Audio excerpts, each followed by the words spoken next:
Mira, hay mucha gente que cuando tiene miedo a hablar en público le tiemblan las manos. Y hay temblores que se ven desde la audiencia y hay temblores que no se ven. Es que, curiosamente, la mayoría de señales que tu cuerpo genera para aliviar o como reacciona a esos nervios, la mayoría de señales no las ve la audiencia. Vamos a hablar de cómo hablar en público. Bienvenidos a todos los que están conectados. Cómo hablar en público y cuál es la nueva forma de hablar en público. Qué sí hacer, qué no hacer, de tal forma que las personas te escuchen, que tú te sientas cómoda o cómodo. Y entonces traigo a un experto. Nacho Telles, bienvenido. Hola, Maite. Gracias. Te voy a presentar. Nacho nació en Barcelona en 1983. Eres licenciado en Comercio Internacional. Hiciste una maestría en Programación Neurolingüística en PNL. Y has dado más de 100 cursos y formado a más de 5,000 personas. Revisado más de 3,000 presentaciones, llevas dando formaciones desde el 2013. Y me gusta mucho que cuentas que una vez que estabas hablando en público, hace varios años, viste que las personas no te hacían caso, estaban viendo sus pantallas, los que te veían apenas si te hacían caso, y que te pusiste súper pilas para volverte experto en hablar en público, y 10 años después ganaste 2 años seguido el Campeonato Nacional de Oratoria en España, ¿no? Así es.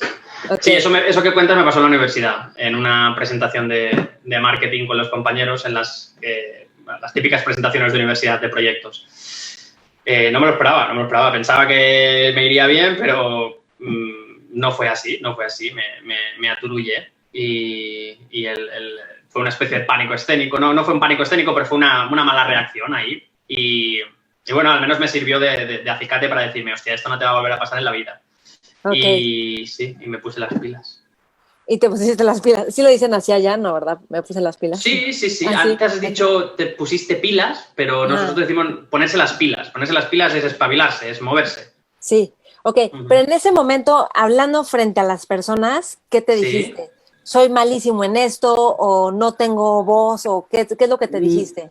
No. Fue, o sea, en el momento en el que estaba pasando era más una metacharla, una charla interior de qué está pasando, por qué la gente no está así, no mirándome con tanta atención. La gente, si yo hablo bien, yo hablo normal, la gente me escucha cuando hablo con ellos.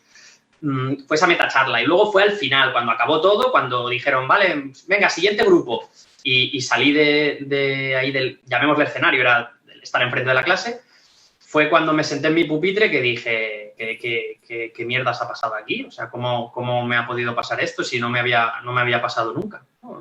Fue una sensación de sorpresa.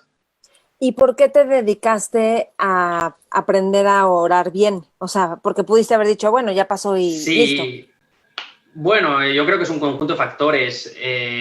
Uno de ellos es que soy muy picón, o sea, no llevo muy bien el tema de perder, soy bastante competitivo. Entonces, tiene cosas buenas, cosas malas. Una de las cosas buenas es que muchas veces te sirve de impulso para lograr cosas cuando quieres lograrlas y es una reacción al fracaso, ¿no? Cuando tienes una experiencia de fracaso, pues te sirve esa competitividad, esas ganas de hacerlo bien y de demostrar que sí que sirves, te llevan a currártelo para mejorar, ¿no? Y luego pues habrá otra serie de variables que no sé qué influencia tienen cada una, pero vaya, esa de asegurarme a mí mismo, esto no va a volver a pasar, probablemente tuvo bastante peso. Ok. Y luego, cuando te pusiste a estudiar y aprender, ¿cuáles fueron los primeros aspectos que aprendiste o que descubriste que dijiste, es que esto es clave y esto definitivamente no estaba en mi presentación? Pues mira, creo que una de las primeras cosas que hice fue leerme un clásico que es de How to Win Friends and Influence People, de Dale Carnegie, que es un clásico no es bien de hablar en público, pero sí que te habla sobre cómo relacionarte, cómo las estrategias para mejorar las relaciones. Y a raíz de ese libro caí en otro que era, no me acuerdo cómo se llama, que es How to Speak in Public o algo así, de Dale Carnegie. Y mientras lo estaba leyendo, me di cuenta de que esto de hablar en público no tenía tanto que ver con la técnica y la estrategia, sino que era mucho más la práctica. Entonces, para mí tenía bastante sentido, porque yo antes de esa exposición fallida en la universidad no había hecho prácticamente ninguna exposición, o al menos no la recuerdo, tal vez en la escuela elemental, pero muy poquito. Y tenía sentido para mí, ostras, es algo que no he hecho nunca, ahora me pongo a hacerlo y no lo hago bien, tiene bastante sentido. Y a raíz de eso me apunté a Toastmasters. Toastmasters es un club de oratoria que está en todo el mundo. Probablemente en México tengáis bastantes clubes. De hecho, sé que en México hay bastantes clubes. Y ahí es un club donde se reúne gente que quiere aprender a hablar en público y pues cada semana te reúnes, vas haciendo discursos, presentaciones, obtienes feedback de la gente, vas mejorando. No es una escuela en sí porque no hay profesores, es un club en el que se reúne gente y se va potenciando la comunicación. Hay unos manuales a seguir, unas buenas prácticas y demás, pero es una manera de aprendizaje con cierta libertad. Y ahí me di cuenta que es la práctica. O sea, que cuando lo haces una vez mejoras, que cuando lo haces dos mejoras, que cuando lo haces la tercera mejoras y que cuando lo has hecho 25 es cuando te empiezas a enterar de qué va el asunto. Ok. Vamos a ver, o sea, ¿cuáles son los básicos que tú dirías para hacer un buen discurso? Que un buen discurso también va de la mano con cómo tú lo estás diciendo. Los básicos para hacer un buen discurso. Yo te diría, lo primero de todo sería... Estoy estructurando, para hacerlo así en pasos más sencillos. Lo primero, saber a quién te diriges. Muchas veces las personas con las que trabajo que quieren hacer conferencias ni se plantean eso. Es decir, yo voy a hablar de esto porque soy experto en esto y les voy a contar esto. Pero el hecho de saber a quién te diriges, quién vas a tener enfrente, va a marcar la diferencia. Porque no es lo mismo dirigirte a una audiencia de universitarios que a una audiencia de jubilados. Entonces, eso marca la diferencia. Para poder conectar con ellos vas a necesitar saber quién son para usar, pues, las analogías adecuadas, los ejemplos adecuados, el vocabulario, incluso la vestimenta, por decir algo, ¿vale? Claro. La audiencia es básica. Luego, el para qué, yo le llamo el para qué, que podríamos decirle el objetivo, el saber para qué estás haciendo esto, porque no es lo mismo si quieres convencerles, no es lo mismo si quieres que te compren algo, no es lo mismo si quieres que inviertan en tu proyecto, no es lo mismo si quieres dar una buena imagen de ti, no es lo mismo si quieres conseguir su correo electrónico. En función de lo que quieras, diseñarás el discurso de una manera o de otra. Y sobre todo, el embudo, es decir, cuando vas bajando, el cierre, el final, será bastante distinto en función de lo que quieras conseguir. Y luego te diría que el diseño del mensaje. El mensaje para mí es la semilla la semilla de tu charla es el mensaje, es lo que tienen que recordar sí o sí, no hay tutía. Si ellos 48 horas después no recuerdan eso, es que tu charla no la has hecho bien, es que has fallado. Y muchísima gente ni siquiera sabe lo que... ¿no? Le preguntas, oye, ¿cuál es el mensaje? ¿Cuál es la semilla? ¿Cuáles son esas 12 palabras que nadie puede olvidar? Hostia, pues no lo sé, a ver, déjame pensar. Yo diría que... O sea, no nos lo planteamos porque es que nunca nos han enseñado. Y luego, una vez tienes eso, pues yo haría una estructura de 3 puntos porque eso asegura mitigar el error más grande de todos, que es querer hablar de demasiadas cosas. No sé si tu experiencia también es esta cuando has ido a conferencias o a charlas o a simposios, que hay la mayoría de ponentes... llevan un cuarto de hora, 20 minutos y tú estás sentado ahí y piensas, joder, qué aburrido, tío, qué aburrido, qué largo, miras y dices, a ver cuándo viene el siguiente, ¿no? Y eso pasa mucho y es porque la gente no tiene la capacidad de síntesis desarrollada y dice, voy a hablar de todo porque bajo su prisma, aquí en su cabeza, todo es importante. Sí. Entonces, hay que hacer, bueno, y una estrategia que uso es escoger 3 y punto, y así te autolimitas. ¿Seguro que te dejas cosas importantes fuera? Seguro que sí. Pero nunca nadie se ha quejado de que una charla sea demasiado corta y si alguien está viendo esto, tampoco lo van a hacer con la tuya. No, y además, si te quedas con la sensación de sí capté, comprendí un punto que además me sirve, ya con eso es suficiente. Y digo, si das más, hazte cuenta que si fuera un curso, la sensación para las personas es que estás construyendo y ellos también van construyendo con los temas que se van dando, en vez de un chorro de temas. Sí, también es verdad que hay diferencia entre una charla y una clase o una formación. Digamos, una charla que suele durar entre 30 a 40 minutos, una formación pues puede durar 4, 6, 8 horas. es diferente, aunque tiene muchas cosas en común. Pero relacionado con lo que decías, a mí lo que me gusta pensar es, ¿qué sensación te gusta más cuando pruebas algo? ¿La que te dan un poquito y te quedas con ganas de más? ¿O la que cuando acabas dices, uff, no puedo más, estoy lleno? Sí, entonces claro. es buscar eso, el que la gente diga, ostras, esto me ha gustado, quiero saber más sobre este tema, o quiero saber más sobre esta persona, o quiero saber más sobre esta empresa, o quiero, ¿no? Despertar esa curiosidad y dejarle con ganas de decir, hostia, me ha gustado, quiero más. Ok. Tú, por ejemplo, cuando entrenas a personas dentro de las empresas, ¿los entrenas también a hacer presentaciones de resultados y todo esto? Sí, Porque sí, eso es claro. diferente, ¿no? Ahí no es, tengo ganas de más, sino ahí tienes que, o sea, decir los datos, lo que hay, lo que se va a hacer, ¿no? Sí y no. Y te respondo. Sí, tienes que presentar unos datos, pero eso no deja de ser una información. Al final, siempre estás ejerciendo de divulgador o divulgadora. Tú lo que tienes que hacer es, tienes una información y se la tienes que explicar a ellos. En un caso puede que sea el resumen trimestral de una empresa o la desviación de los presupuestos anuales, y en otro puede que sea el último descubrimiento en tu campo de medicina. Y parece que sean muy distintos, pero al final es transmitir información. Y lo que tienes que hacer es hacerlo de una manera pues, dinámica, atractiva, generando curiosidad y manteniendo la atención de los demás. Y hay gente que siempre dice, no, pero es que sí, yo estoy súper de acuerdo con lo que dices, tienes razón, sí, pero en mi empresa es diferente, pero en mi departamento es distinto, pero es que mi tema es muy complicado. Y eso me lo han dicho, o sea, y me han dicho todo, me han dicho médicos, enfermeras, banqueros, analistas contables, químicos, o sea, todos me lo han dicho. Y si todos lo dicen es porque todos pensamos que lo nuestro es muy especial. Pero al final no es así, al final no es así, es información, es transmisión de información y todo más o menos se puede amoldar a una serie de principios, de estrategias. ¿Y cómo hacer que tu discurso sea atractivo? O sea, ¿tiene que ver con contar una historia o qué recomendarías tú para organizar el discurso? Una de las maneras de generar un discurso atractivo es, como dices, contar historias. Las historias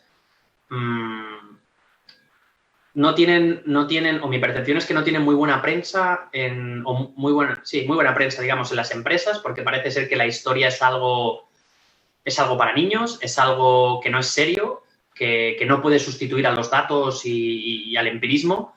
Y en verdad, o sea, no lo tiene que sustituir, lo tiene que acompañar. El problema es que casi nunca lo acompañan. Y las historias son la manera que tenemos de transmitir experiencia. O sea, la mejor manera de transmitir una experiencia es vía una historia, que sea capaz de aglutinar ese conocimiento y transmitirlo vía historia. Porque los datos es muy difícil que transmitan experiencias. Las anécdotas o las historias personales hacen eso. Y si te fijas en cualquier narrativa, tienen cabida las historias. ¿Vale? Lo que pasa es que a nivel empresarial todavía no las usamos demasiado. Otra manera de ser atractivo es diseñar tu charla por bloques cortos. Imagina que tú tienes una charla de 30 minutos. No diseñes la charla como si fuese una charla de 30 minutos, sino como si fuesen 3 charlas de 10 o como si fuesen 6 charlas de 5, no lo sé. Y trata de romper el patrón cada 5, cada 10 minutos. ¿Romper el patrón qué es? Pues puedes romperlo moviéndote de una parte del escenario al otro, puedes romperlo haciendo una pregunta, puedes romperlo introduciendo una ayuda visual que puede ser algo que te acompañe o un vídeo o puede ser una ayuda musical también, música. Puede ser un ejercicio que les pidas, por favor, levántense y hagan esto. Puede ser, hay 1000 maneras de romper patrón, pero lo importante es no estar demasiado tiempo. Yo creo que el tope son 8 minutos, pero eso cada uno tiene su librillo, ejerciendo el mismo tipo de información, ¿no? La clásica información unidireccional en la que tú estás delante de un grupo de personas y hablas, pues hay un momento, a los 8 minutos, cada 8 minutos, hacer un cambio, porque eso genera dinamismo y renueva la capacidad de atención que tenemos, porque si estás demasiado rato, lo que hace es que la atención poco a poco va disminuyendo gradualmente. Ok. ¿Te ha pasado que hay personas que algo les pasa, que cuando van a hablar en público empiezan a hablar súper diferente? Claro que pasa. O en Zoom, por ejemplo, yo he dado cursos y en Zoom pues es como que están aquí y saben que van a estar con las personas de la empresa, ¿te cuenta? Aquí, pero empiezan a hablar distinto, como si estuvieran leyendo algo o informando algo, como cómo romper ese patrón, porque además creo que la gente no se da cuenta cuando hace eso. Si es en Zoom o cualquier otra aplicación tipo videoconferencia, puede que realmente estén leyendo.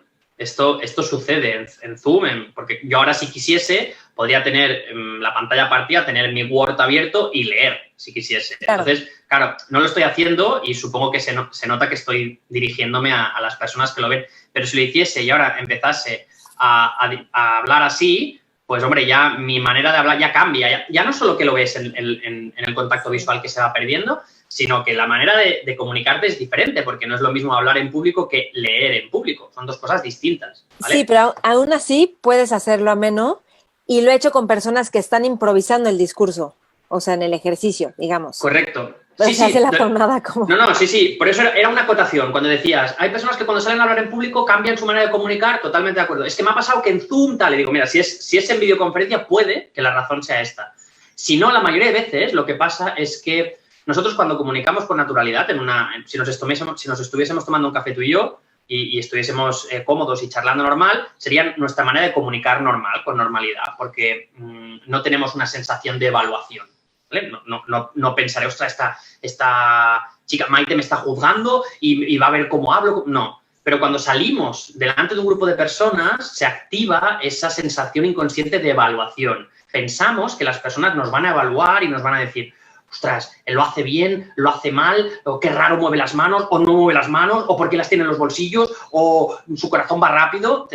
Pensamos que eso va a pasar y la realidad es que pasa en un grado bajísimo, en general muchísimo menor de lo que la gente tiende a pensar. La gente, la audiencia no está evaluando si lo haces bien o mal, lo que quieren es escuchar lo que tienes que decir, es la transmisión de información. Entonces, ¿cómo podemos evitar eso? Que era tu pregunta al final. Pues una de las maneras que a mí me parecen más útiles es tener claro que la gente no va a verte a ti. La gente lo que va a ver es lo que quieres decir. O sea, tú cuando vas a una audiencia, cuando eres miembro de una audiencia, no dices, a no ser que sea una persona ultra famosa, que a lo mejor sí que vas a ver a esa persona, ¿no? Dices, voy a ver la presentación de Apple cuando estaba Steve Jobs y voy a ver a Steve Jobs. Pues, entonces sí que vas a ver a Steve Jobs a lo mejor. Pero si no, charlas sobre la última innovación de no sé qué, pues lo que quieres es ver esas estrategias, ver esas técnicas, ver ese conocimiento. Entonces, cuando eres un ponente, no pienses que la gente te va a ver a ti. La gente cuando va a ver mis charlas no va a ver a Nacho Tellez, va a ver ¿cuáles son las estrategias para hablar en público mejor? Y, o sea, que no me van a juzgar a mí, van a juzgar la información. Entonces, céntrate en la información y olvídate, no seas tan egocéntrico de pensar que todo va sobre ti, no gira sobre ti, gira sobre lo que tú vas a decir. Céntrate en el mensaje y olvídate de la valoración que no va a tener lugar. Ok. Ahora, o sea, sí, y aún así es como un vicio de profesión. Por ejemplo, los políticos como que van a dar un discurso y empiezan a hablar de cierta forma, o los narradores de deportes de cierta forma. Es como cuando escuchas una monjita que hablan de cierta forma, como que se vicia la forma de hablar. Sí. Sí, estoy de acuerdo. Y puede que sea por lo que te digo, pero en otros casos no es así. Hay casos en los que, por ejemplo, un narrador o un locutor de radio pues puede darle una diferencia, un tono distinto a su voz, que le haga diferente y que le haga destacar en su trabajo y que lo haga incluso más atractivo para las personas, ¿no? Esto pasa mucho en los narradores de fútbol, de deportes. No, yo no me he tomado un café con ninguno, pero seguramente si me tomase un café con alguno de ellos no me hablarían como hablan, alargando las palabras y haciéndolo, no, porque eso lo hacen pues para darle más interés a lo que hacen. Y los políticos en general lo que buscan es un tono más autoritario, más pausado, más ofrecer aplomo, transmitir confianza, seguridad, y eso se consigue pues hablando de una manera más lenta, proyectando más la voz, y de ahí puede venir alguno de los cambios de los que hablas. Sí. Que aún así creo que entre más auténticos, más llegas a las personas. Yo 98% de acuerdo con esa afirmación. O sea, al final la naturalidad es lo que más conecta. ¿Qué dirías para ser natural al hablar en público? ¿Cómo ser natural? ¿Qué pregunta, ¿no? Imagínate que los marcianos nos escuchan. Sí, no, ¿Cómo pero ser natural? está muy bien. ¿Qué es eso? Está muy bien. ¿Sabes por qué? Porque una de las cosas que más rabia me dan es ver a algunas personas que enseñan a los demás a hablar en público y les dicen, ¿qué puedo hacer para no ponerme nervioso? ¿Qué puedo hacer para perder el miedo a hablar en público? Y el consejo es, pues no te pongas nervioso. Tú tranquilo, tú estate tranquilo y piensa en positivo. Todo va a salir bien. Cuando oigo eso, pienso, es que si me tienes delante yo te doy un tortón, porque precisamente, o sea, te está preguntando eso porque no sabe ser positivo, porque no sabe calmarse, porque no sabe estar tranquilo. Entonces, ese no es un consejo válido. Y es lo mismo que estaríamos haciendo nosotros y decimos, sé natural. Coño, es que no sé ser natural, es que el problema es que me transformo, me pongo ahí, me transformo en un cura y empiezo a dar la homilía, ¿no? Mira, uno de los piropos que más me han gustado y más me han marcado es Jesús, mi mentor, fue el mentor que tuve en el mundo de hablar en público. Una vez me dijo estaba hablando con varias personas, dijo, lo que más me gusta de Nacho es que tengo la certeza de que cuando lo veo en el escenario me está hablando como me hablaría si se tomase una cerveza en el bar conmigo. Y creo que en esa frase hay conocimiento, creo. Y es que no tengas miedo de comunicar como lo harías con tus amigos en el bar. Hombre, con un poco de sentido común, ¿no? Si estás en un contexto empresarial, pues a lo mejor no vas a decir los tacos que dirías cuando estás con tus amigos. Pero sí ese tono informal que va a ayudar a conectar con las personas, ¿no? Antes todo el mundo iba a entrar, no sé cómo será en Ciudad de México, ni en DF, ni por ahí, pero antes muchísima gente en España, las generaciones que a mí me precedieron, para hacer negocios iban en traje. ¿Qué pasa ahora cuando ves a alguien entrar? Es bastante raro, hay algunos sectores que todavía, pues los que son más censores, auditores, políticos, pero hay muchísima gente que no va en traje. ¿Y qué pasa con la gente que no va en traje cuando estás hablando con ellos? ¿Te parecen más naturales, más auténticos, más ellos? Porque no se están vistiendo para algo. No, se visten como son ellos. Pues al hablar en público pasa algo parecido. O sea, no estoy adoptando un estilo grandilocuente para hablar súper bien en público y que se me valore y piensen que soy genial. No, o sea, hablo como soy y esa es la manera en la que puedo conectar. Dicho esto, antes te he dicho un 98% y es porque hay gente a la que yo no le recomendaría ser natural, porque su naturalidad, digamos que no es buena, ¿vale? Entonces, ahí lo dejamos. Porque está muy apagada su naturalidad o algo así. Bueno, hay un porcentaje bajo de personas que son, digamos, si aquí tenemos la naturalidad correcta, hay gente que está por encima y hay gente que está por debajo. Por debajo, pues los que son muermos, que son apagados, que si son naturales les tienes que hacer algo, o al menos eso es lo que yo les enseño, a hacer algo para que parezcan más despiertos, y luego están los que parece que se han tomado algo cuando salen, que dicen, a lo mejor yo siempre abogo por mucha energía y yo soy un ponente muy energético, pero he visto algunos que digo, frena porque esto es demasiado, y luego es un tema subjetivo, ¿eh? Pero por eso dejaría un 1% de por arriba y por abajo, pero vaya, en general es un muy buen consejo, sé natural y comunícate como tiendes a comunicarte con los demás. Platícanos del humor en los discursos. O sea, ¿cómo construir o cómo crear que haya humor? Y también igual hay gente que no se siente tan chistosa, entonces ponerle humor a lo mejor puede ser complicado. O puede ser un humor que no cae bien a los demás. Mira, yo creo que cuando ejercitas el humor, Maite, siempre entras en riesgo, ¿vale? Y más en la sociedad en la que vivimos, en la que se pueden ofender por cualquier cosa. Entonces, partiendo de esa base, tienes que saber que cuando usas humor, pues entras en una zona que es un pelín más arriesgada de lo normal. Yo enseño cómo incluir humor en tus presentaciones. Yo incluyo humor y creo que es una parte básica de mi estilo, pero no es algo que le recomendaría a todo el mundo. Si la persona se siente cómoda con el humor, adelante. Si la persona no se siente cómoda con el humor, que no lo haga porque se va a notar y estamos en relación con lo anterior. Si tu manera natural de comunicar no es incluir humor, si tú en los últimos 5 años has hecho una broma en tu vida, eso es que el humor no te va, ¿vale? Entonces no lo uses. puedes hacer una buena presentación sin incluir humor, no hay ningún problema, ¿vale?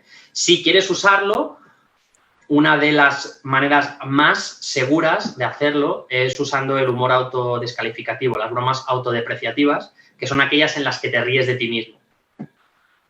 ¿Sí? Por ejemplo, yo podría decir, yo de hecho una de las cosas las que me río bastante a menudo es de mi nariz. Ahora no se ve porque estoy de frente a la cámara, pero si me pusiese de perfil, venga, ¿qué cojones? Venga, mira, vale, ¿ves? Yo tengo una señora nariz, no tengo ningún... Me he pillado el pie aquí. No tengo ningún problema en decirlo. Sí, no, es que además no es culpa mía, o sea, es culpa de mis padres, ¿no? Que me dieron esos genes, los cabrones. Pero bueno, el tema es que cuando estás aceptando reírte de ti mismo es como aceptar una vulnerabilidad, un defecto, estás generando, es más fácil generar empatía. Entonces, a la vez que generas esa empatía, generas humor y es bastante poco arriesgado. A lo mejor alguien que tenga la nariz muy grande como yo o que la tenga más grande que yo se sienta ofendido porque diga, jolín, eso no es grande, grande es lo que tengo yo. Ya, pero bueno, siempre, como digo, siempre hay riesgo en el humor, ¿vale? Pero si quieres arriesgarte poco, bromas autodepreciativas, ríete de ti mismo. Ok. Y ahora, sobre la postura, creo que debimos haber empezado por ahí, ¿verdad? Pero la postura de pecho abierto y hombros relajados, todo esto. Sí, porque luego las personas se ponen tensas con estar derechos, luego dónde poner las manos y luego también cuando las piernas empiezan a temblar. Yo creo que a todos nos ha pasado. Son varias preguntas, ¿eh? Sí, eso son varias preguntas. Ahí. Vamos a desglosarlo. Vamos una por una, que mi capacidad de memoria no es alta. Entonces, has hablado de la postura, has hablado de las piernas y de qué hacer con las manos. Pues fíjate que yo te diría que la postura, para mí, no es una de las cosas esenciales del lenguaje no verbal. Porque de todo lo que he visto, creo que es donde la gente de manera natural falla menos. O sea, lo que se suele decir es que tienes que adoptar una postura erguida, con la espalda erguida, con los hombros ligerísimamente hacia atrás. Y esa es una postura que te hará mantener la espalda recta, te hará generar aplomo y además tiene la ventaja de que al tener el diafragma abierto, bien colocado, es más fácil que respires bien y es más fácil que proyectes la voz. Entonces, eso es lo que se recomienda. Pero yo rara vez veo en los cursos a gente a la que hay que corregir la postura, que podría estar bien, que podría estar mejor, sí, pero que ya está bien y creo que es más importante centrarse en otros aspectos, ¿vale? Lo de las piernas, que te tiemblen. Es que los temblores... Mira, hay mucha gente que cuando tiene miedo a hablar en público le tiemblan las manos. Y hay temblores que se ven desde la audiencia y hay temblores que no se ven. Es que, curiosamente, la mayoría de señales que tu cuerpo genera para aliviar o como reacción a esos nervios, la mayoría de señales no las ve la audiencia. Porque la gente dice... Yo hacía un ejercicio antes en las formaciones. Salía uno a hablar... Y mientras estaba hablando, al grupo le pedía anónimamente que valorara esa actuación y cuando él se sentaba, yo tenía todas las valoraciones del grupo y le pedía en la suya, le decía, ¿qué tal te has visto? Y todos, quiere decir, 9 de cada 10, dejémoslo ahí, decían, fatal, qué nervios. Quería decir unas cosas, se me han olvidado, tenía una cosa preparada, pero me he saltado el guión y el corazón me iba a 100 y las manos me temblaban y me sudaban. Y digo, mira, de todas las cosas que has dicho, nadie se da cuenta de ninguna. Nadie se da cuenta de que te saltas el guión porque no lo conocen. Nadie se da cuenta de que el corazón te late con fuerza porque no lo oyen. Nadie se da cuenta de que te sudan las manos. Nadie se da cuenta... ¿eh? A veces sí que hay temblores que son muy visibles, eso sí, pero son pocos. Entonces... Creo que lo mejor que se puede hacer en estos casos es no pienses que te van a ver, porque es que es muy raro. O sea, ¿cuántos ponentes a los que has visto? Te hago la pregunta a ti, Maite. De todos los ponentes que has visto en el último año, ¿cuántos o qué porcentaje dirías que emitía señales de nerviosismo visibles? No. Como ponente, a lo mejor un poquito en la voz al principio. El temblor de la voz sí que se puede notar, es una de las que se notan, igual que los temblores en manos cuando son muy palpables, pero no todos. Entonces, pero aparte te voy a decir algo, eso lo perdonas, como que entiendes y sigue avanzando y entonces si ya se pierde eso de la voz. Además, pero lo de la voz y lo de todo, porque el pico de nervios más alto en el que puedes fallar en la voz, en que se te quiebra la voz, en el que te falta, porque no estás respirando bien, en el que te mueves o realizas movimientos de nerviosismo y demás, el pico más alto es el primer minuto o los primeros 2 minutos. Luego, es muy raro que eso se mantenga en el tiempo. Entonces, enfócalo como algo por lo que vas a pasar. Esto es como cuando te montas en una montaña rusa, la primera subida... No sé si a ti te pasa, pero a mí me acuerdo cuando montaba las montañas... ¿Se llama montaña rusa ahí en México? Lo del parque de atracciones. Sí. Cuando estás subiendo, yo estoy cagado. Yo estoy subiendo cagado. ¿Para qué me he subido aquí? Es que soy un tonto. ¿A quién quiero demostrar tal? Es que tal. Y me voy comiendo la cabeza cuando subo. Y luego, cuando bajo esa bajada, la primera bajada es tremenda. Me muero de miedo. Pero una vez he pasado eso, ya está. El siguiente minuto y medio, ya todo va sobre ruedas. Pues esto es muy parecido. O sea... Mentalízate de que esto es 1 minuto, son 2 minutos que lo puedes pasar mal y que luego ya está, luego desaparece o como mínimo se va a reducir. Ok. Y luego, manos. ¿Dónde poner las manos? Manos. Esta sí que es una de las que afecta, que yo tengo la percepción de que más puede afectar.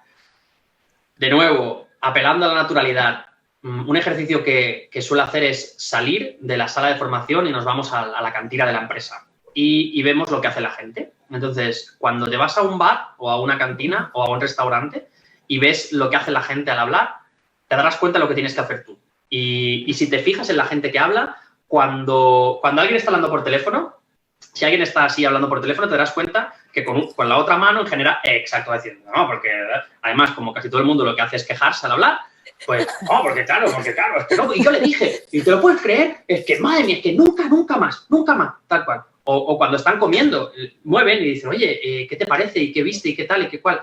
Y eso es porque el cuerpo lo que necesita es hablar. El cuerpo necesita expresarse y el cuerpo se expresa pues moviendo las manos, moviendo los brazos, etcétera. El problema es que cuando salimos a hablar en público pensamos que nuestras manos deben hacer algo siguiendo órdenes. No, ostras, ¿cómo muevo las manos? Tendré que moverlas así porque vi que ese tío las movía así o las... No, o sea... Tu cuerpo, es que es rarísimo que tu cuerpo esté así sin moverse cuando tú hablas. Inténtalo, de hecho. Ponte así y habla. Notarás que tu cuerpo necesita moverte. Tú lo estás haciendo ahora. Tú cuando estás haciéndome preguntas y hablando, porque claro, algunas veces salen y cambian y eso es porque el cuerpo lo pide. Entonces, ¿qué tienes que hacer con las manos? Deja que tu cuerpo hable. No tengas miedo, ¿vale? No tienes que utilizar unas estrategias para mover las manos así, no, porque es que si pongo las manos así voy a generar confianza, además. Sí, hay algunas estrategias, pero lo más básico es dejar que tu cuerpo hable. Y luego hay algunas cosas que hay que evitar. Para mí las más importantes son no enseñar las manos, es decir, mantener las manos detrás de la espalda, mantener las manos en los bolsillos. Eso sugiero evitarlo porque lo que muestra es o falta de transparencia o falta de seguridad.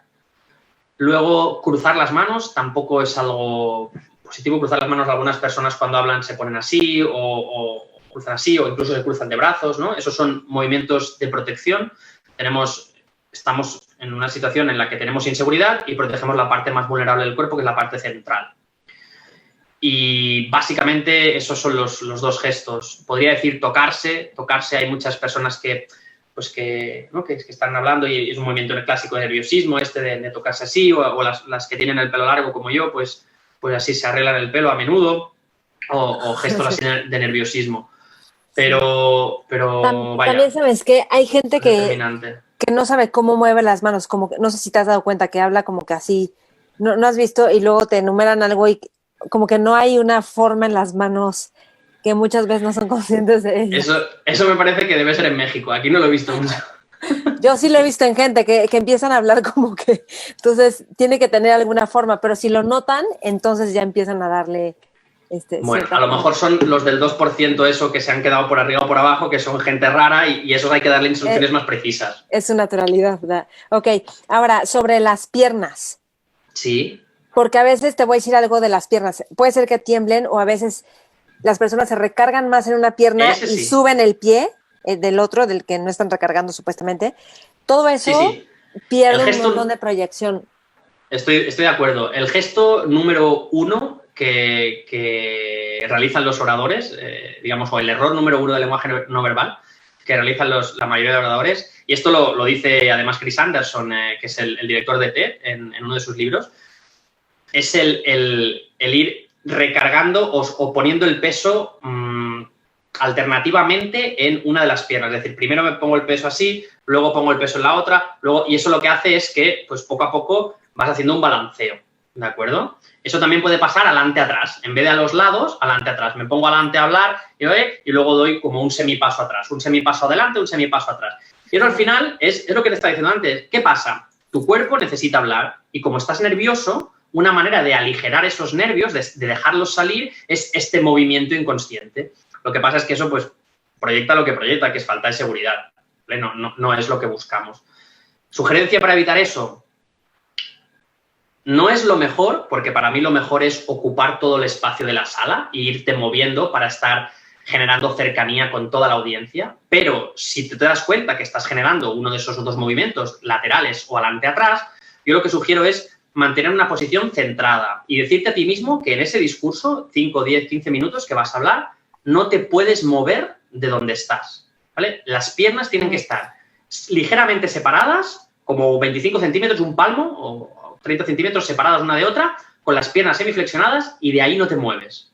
Sí. Que de hecho es lo que, no sé si conoces, en México supongo que sí, las charlas TED son famosas también, porque son mundialmente conocidas.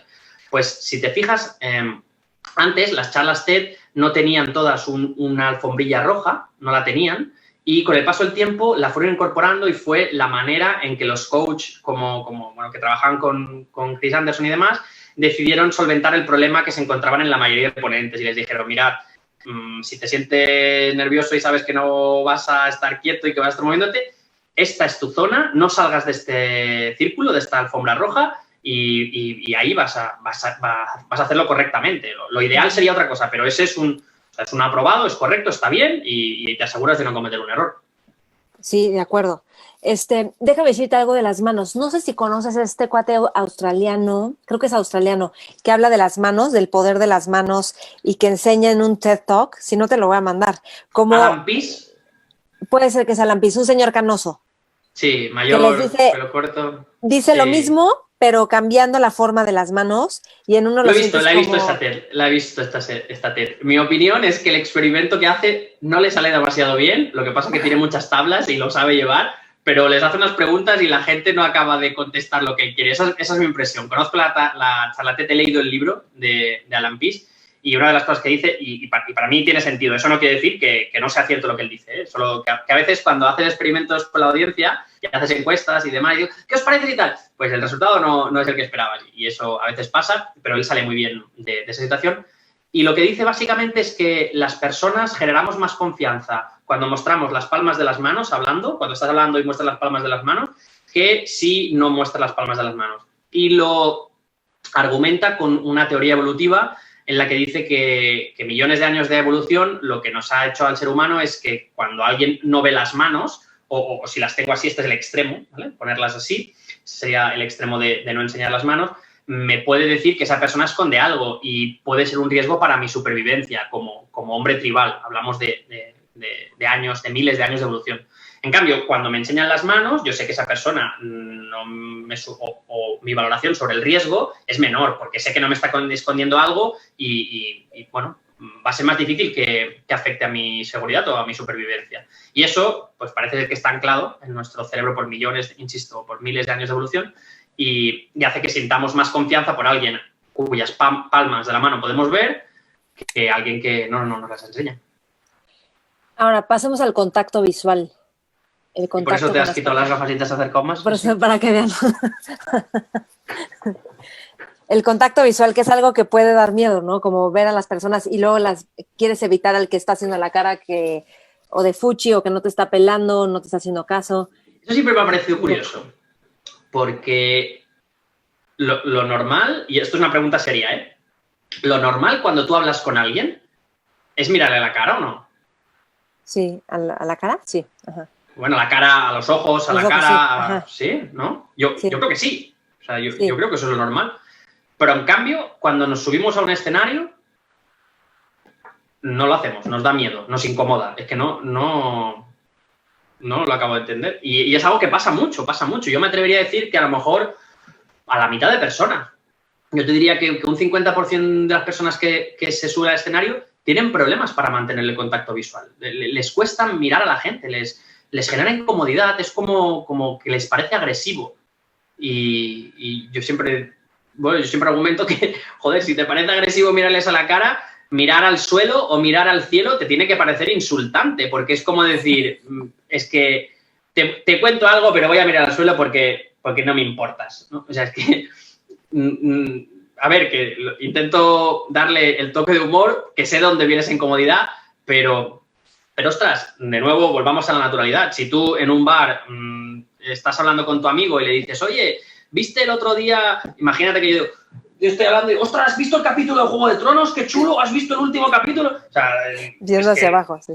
Claro, no lo harás, estarás mirando a la persona. Entonces, el contacto visual es una de las claves no verbales que más afectan a la fluidez del mensaje. Es decir, cuando yo digo algo mirando al suelo o cuando yo digo algo mirando a la persona, es que no tiene nada que ver. Y aquí en conferencia se nota mucho. Yo por ejemplo, miro constantemente a la cámara y ahora podría estar mirando a tu miniatura, que de hecho no es exactamente lo mismo, porque si miro a tu miniatura, el contacto visual no es tan puro, porque no estoy mirando, la persona que lo ve no percibe que le estoy mirando a él. En cambio, si miro a la cámara, sí que es muy distinto, la cosa cambia. Pues es lo mismo que en natural, ¿no? O sea, hay que mirar a las personas. Aún así... un truco... sí, venga. No, un truco para aquellos que se sienten incómodos. Siempre en una audiencia, siempre hay dos tipos de personas. Hay las personas que son buena gente, que cuando las miras, pues o asienten con la cabeza, ¿no? O sonríen, o te dan alguna señal no verbal positiva. Entonces yo te recomiendo que si eso sucede, pases unos segundos de más elaborando tu discurso mirando a esa persona, porque a esas personas nos es menos incómodo mirarlas y mantener la mirada en ellas, ¿de acuerdo? Por contra, el segundo grupo de personas son aquellos que, bueno, que son más complicados, digámoslo, ¿no? Y te digo algo, son más cabroncetes. Entonces, cuando estás ahí hablándoles, pues unos te hacen así. Ajá, se ponen a ver el celular. Sí, que es lo que me hicieron a mí en la clase de la universidad, que no era con móviles, era con ordenadores, pero bueno, era parecido. Entonces, o bostezan, o miran el reloj. Mirar el reloj es una señal no verbal clásica que genera bastante duda en el ponente. Cuando eso te pase, olvídate de esa persona y busca otra que emita ese lenguaje no verbal positivo. Y céntrate en ella. Entonces, cuando hacemos eso, lo que hacemos son dos cosas. Por un lado, cimentas tu confianza porque percibes inconscientemente ante esas señales no verbales que está gustando, que lo que dices está gustando, que es aceptado y que lo entienden. Y eso te da confianza. Y por otro lado, lo que hace también es transformar esa comunicación grupal que a veces nos hace desnaturalizarlos, transformarla en una situación más natural, en una situación de uno contra uno o de uno versus uno, digamos, en la que yo me dirijo a una única persona y eso automáticamente, inconscientemente, hace que yo pues vuelva a adquirir esa manera de comunicarme natural, que es la que tengo con las personas en la calle. Sí, de acuerdo. Yo también le diría a la gente Ahí tienes tu tip. Que se dé cuenta porque muchas veces no vemos a los ojos cuando hablamos con otros, o no todo el tiempo, empezamos a ver. Eso yo lo he visto mucho en otras personas, y yo creo que yo lo hacía más. ¿En público o en una situación normal y corriente? En persona. En una interacción normal. Sí, en interacción normal. Entonces, ser consciente de eso y empezar a ver a los ojos y sostener más la mirada, creo que ayuda. Y por último, Nacho, quiero preguntarte de las presentaciones PowerPoint. ¿Qué tanto si usarlas, no usarlas? Lo hay como toda una expectativa de tienen que ser impactantes. O no faltan los que ponen muchísima información en las presentaciones, casi como acordeón, como el resumen de todo, ¿no? Sí. ¿Tú qué sugieres con las presentaciones? Yo lo que sugiero siempre es... Presentaciones PowerPoint. O bueno, visuales. Sí, o que dice PowerPoint, dice Keynote o Prezi, o lo que pasa es que PowerPoint es 9 de cada 10 son PowerPoint. Pero mira, hay un corredor de bolsa, se llama José Antonio Madrigal o Juan Antonio Madrigal, ahora no recuerdo. Es un trader que hace cursos de cómo invertir en bolsa y empieza sus formaciones, las empieza diciendo: El 95% de gente que invierte en bolsa pierde dinero. Cuando inviertes en bolsa, juegas contra los mejores matemáticos, los mejores físicos, los mejores informáticos, los mejores... Y no te van a dejar ganar fácil, porque ellos quieren ganar. Entonces, por eso, el 95% de la gente que invierte en bolsa pierde dinero. Así que mi consejo es, no inviertas en bolsa. Si no vas a seguir mi primer consejo, ahora te voy a dar algunos para que cuando inviertas, normalmente ganes. Y te cuenta, ¿no?, lo que tienes que hacer para invertir en bolsa. Pues yo hago algo parecido y digo, si quieres hacer tu presentación y no has tocado nunca PowerPoint y no has recibido ninguna clase de diseño ni demás, no hagas PowerPoint, evítalo, porque lo que va a hacer va a ser empeorar la calidad de tu presentación. Pero si pasas de este consejo, pues te voy a enseñar algunas estrategias. Y lo primero que tienes que tener en cuenta es que hay un error de concepción en PowerPoint. La mayoría de ponentes lo que hacen es utilizar la herramienta como una ayuda para ellos. Es decir, establecen las diapositivas como una serie de guiones que les ayudan a recordar lo que tienen que decir. Incluso hay algunos, los más ineptos, que se dedican a repetir lo que aparece en las diapositivas. Como si la audiencia no supiese leer. Pero bueno, eso ya es para otro día. Entonces, el PowerPoint no tiene que ser una ayuda para el ponente, tiene que ser una ayuda para la audiencia. Y tus diapositivas tienen que estar diseñadas de manera que o bien ayuden a entender mejor lo que dices o bien ayudan a entender a recordar mejor lo que dices. Y si eres un crack, pues que hagan las dos cosas, que fomenten la comprensión y el recuerdo. Entonces, cuando entiendes eso, ya todas las diapositivas esas de las que hablabas, que son el 90% de las diapositivas, que son un título y una lista de viñetas con 5 enumeraciones, eso ya no tiene sentido, porque eso no ayuda a que la gente entienda mejor lo que dices, porque eso lo que te ayuda es a ti, y eso sería bastante subjetivo, porque para mí no es una ayuda para un ponente el hecho de...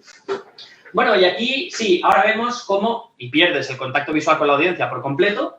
Y sí, vemos, mira, este es el punto que quería hablar. Mira, y al cabo de 2 minutos. A ver, lo siguiente, ¿lo habéis entendido? Sí, vale, lo siguiente, Entonces, empiezas a generar una serie de movimientos o de lenguaje no verbal que no ayudan, no te ayudan en nada.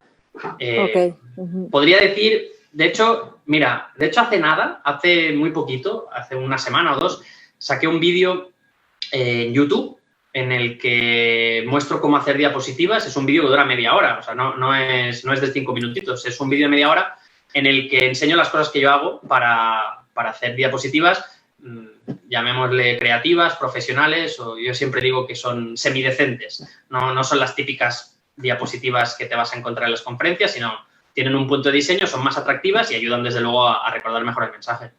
Ah, perfecto. El YouTube es Nacho Tellez y tu página web es nachotellez.com. Sí, la web es nachotellez.com. Nacho Tellez. ¿Existe el apellido Tellez ahí en México o no?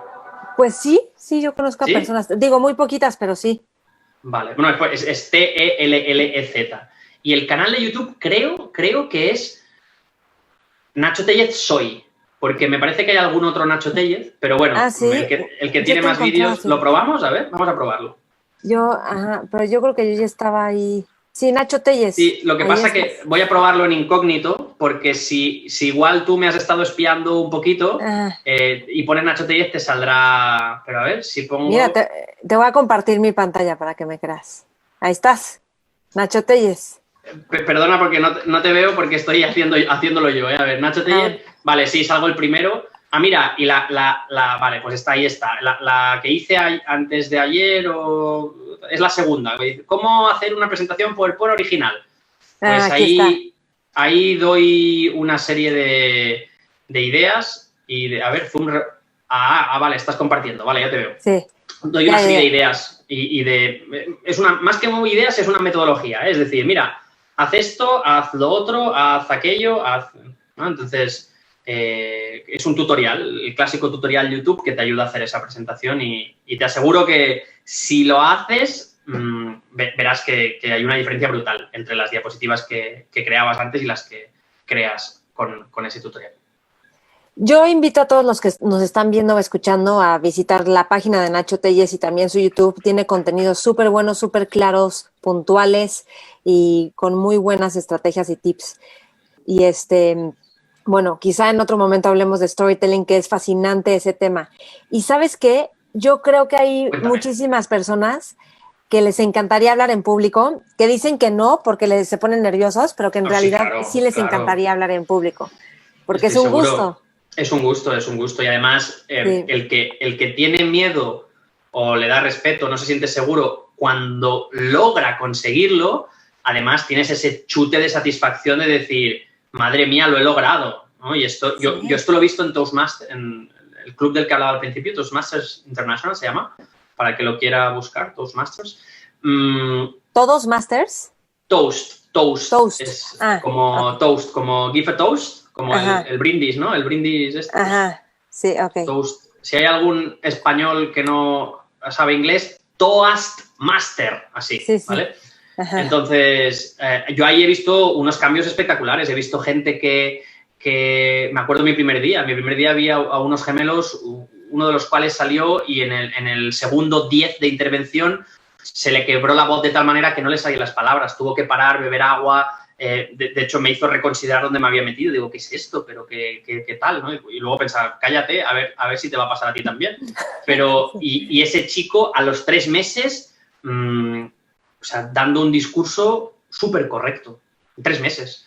Entonces, claro, como se sentía, yo es que eso lo tengo grabado porque me acuerdo y le dije, tío, te tengo que decir que mi primer día en el club fue el día en el que tú saliste y ahora te he visto hacer esto y es que te tenía ganas de dar un abrazo, tío, te tenía ganas de felicitarte y decirte, olé tus huevos porque no sé lo que has hecho, pero has mejorado un montón, ¿no? Y bueno, es una de las cosas de las que creo ciegamente que hablar en público es una habilidad.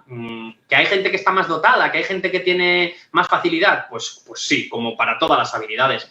Pero ¿que se aprende? Pues sí, como todas las habilidades. Sí, yo a mí me daba pavor, o sea, me ponía mi primer programa de televisión porque sustituía a la conductora, yo trabajaba en la producción, no tengo idea qué pasó en esa media hora, o sea, yo estaba en negro y saliendo me dijeron, ¿por qué hablaste igualito a la otra conductora? Y yo, o sea, yo no tengo idea qué hice.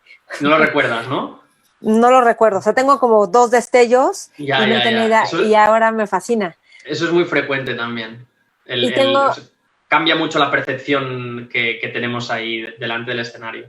Hay una cita que me gusta mucho, que es de George Jessel, que dice, el cerebro humano es el único órgano que empieza a funcionar el día que naces y solo se para cuando sales a hablar en público. Y tiene mucho de cierto. Perdona que te he interrumpido, dime. ¿Qué me ibas no, a está decir? bien. Y también en el tema de la preparación, tienes por ahí una cita en uno de en tu blog, por ahí que es como, dice algo así, si quieres que hable 5 minutos, es de Mark Twain, creo. De Mark Si quieres Twain, que sí, hable sí, 5 minutos, me preparo una semana. Si quieres que hable una hora, podemos empezar ahora. Exacto, porque esa es una demostración de la capacidad de síntesis que necesitas para hacer una buena charla. Es decir, yo acostumbro a decir que hablar en público lo sabemos hacer todos y le llamamos sobremesa. No sé si sobremesa se usa en México, la Sí, sobremesa sí, sí. es después de comer, ¿no? Es después de comer, pues nos quedamos charlando y tomando unas copas o unos pastelitos, unos postres y seguimos hablando y eso lo sabe hacer todo el mundo. Ahora, preparar un mensaje para que se entienda, para que explique de manera fácil lo que quieres transmitir, para que se recuerde y demás, eso, como dice Mark Twain, eso exige preparación. Sí, de acuerdo. Y yo estoy de acuerdo contigo con que la práctica te lo da y cada vez es más fácil y veloz. O sea, yo descubrí que para mí en mapas conceptuales es como yo mejor me organizo. Y como yo no podía leer teleprompter porque uso lentes y no quería usar lentes en televisión, entonces me tenía que aprender todo y ensayarlo mil veces con mis mapas. Y entonces ya llegaba y ya lo echaba, o sea, lo tenía clarísimo. Lo tenía armado en mi mente y fácil. Y cada vez es más fácil como que ver algo, tener la idea perfecto y entonces poderla comunicar. Al final, cada maestrillo tiene su librillo y por eso dar recetas universales a veces no es la mejor opción. La mejor opción es tener a la persona delante y explicarle, ver cómo reacciona y esta charla la tuve hace poco porque ahora las formaciones por tema de COVID ya no son presenciales, son todas virtuales y una de las cosas que nos falta es eso, es ver cómo reacciona la gente, ver si le funciona o no le funciona lo que dices y tener la capacidad de decir, pues mira, si a ti esto no te va bien, no lo hagas. Y es lo mismo con el humor, es lo mismo con las aperturas, con los cierres, si esto a ti no te va bien, no lo hagas. Oye, mapas conceptuales me van genial. Pues joder, pues hazlo. Si te va bien, hazlo. O sea, cada persona es distinta. Sí, exacto. Ok, Nacho, ¿algo más que quieras agregar para terminar? Diría que, pues, que si alguna vez tienes miedo a hablar en público, o si no lo tienes, pero quieres hablar mejor en público, ten claro una cosa, y es que cuando ves a alguien que es muy bueno, es porque es alguien ha practicado, ¿vale? No creas esos de, no, es que lo hace muy bien porque eso no existe, eso es mentira. O sea, el mejor del mundo, Tony Robbins o cualquiera, o es que no sé, o Gary Vaynerchuk o Les Brown, o cualquiera, es que me da igual, coge el que más te guste, se ha pasado horas practicando. Y practicando quiere decir a lo mejor haciendo conferencias. No quiere decir a lo mejor practicar, pero si ha hecho 100 conferencias ya está practicando mucho. Así que si a la primera no te sale, tranquilo, tranquila, porque necesitarás más práctica, ¿vale? Y un buen lugar para aprender todo eso y practicar es Toastmasters. Y un lugar todavía mejor es mi página web, nachotellez.com, o mi canal de YouTube, Nacho Tellez Soy, en el que, bueno, de vez en cuando voy compartiendo algunas estrategias, algunas técnicas, algunos truquillos para hacer mejores presentaciones y hablar mejor en público. Muy bien. Pues qué gusto, Nacho. Gracias por este tiempo, este espacio. Si te gusta este video, compártelo con otras personas a quienes también pueda servirles. Y también los invito a suscribirse al podcast en iTunes. Ahí se califica más bien, ¿no? Bueno, estoy en Spotify y también aquí en YouTube y Facebook, ¿ok? Gracias. Y por cierto, compártanos qué es lo que más les gusta o qué es lo que más les sirve. Para mí es importante saber qué es lo que más hace una diferencia. Bonito día.